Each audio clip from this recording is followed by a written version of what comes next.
Okay, so first ay itong dalawang tali. And then,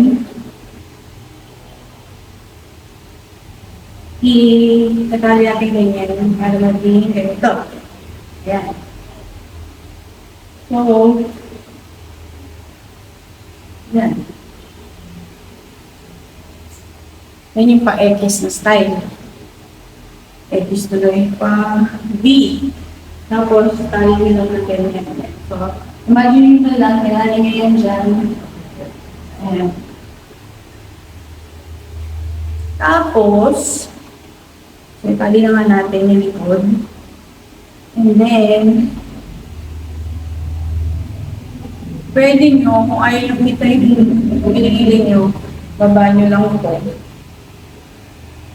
Baba nyo lang ito. Ayan.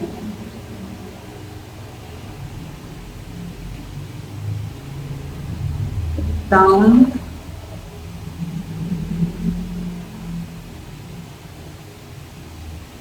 Ayan. Or if you want to make it more spreadable, yan, ganyan lang. Or pwede down. Or if you want, pwede itong tali sa baba. Ganyan yun. Ganyan yun.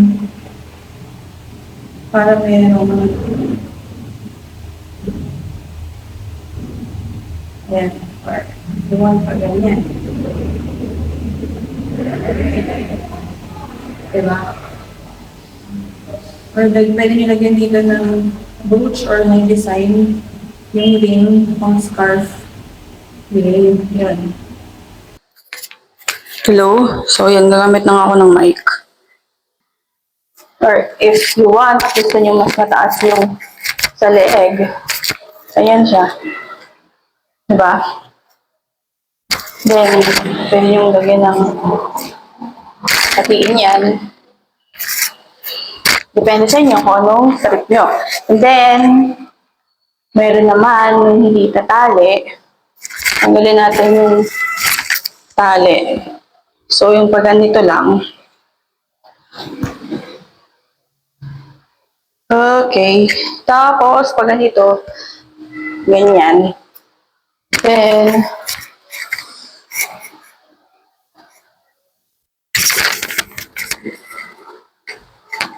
natali nyo lang sa likod.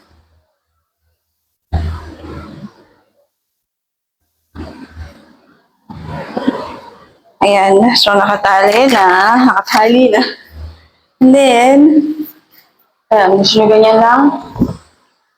Kung ayaw nyo kita yung braso, pwede nyo itong ibaba. Ayan. Or mas baba pa. Ganito. Ayan. And then, if ever you want naman na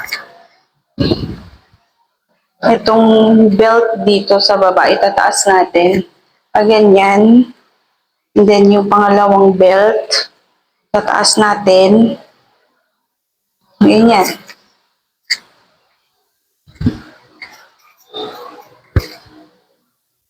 Yan. Tapos, pwedeng bababa to.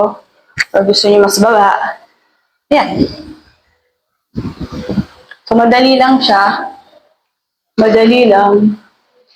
And then, ngayon naman, marami pa. So, kung gusto niyo tube, pwede niyo itali lang. Or, ganito. Gusto niyo ng sleeveless lang, ganyan. Diba?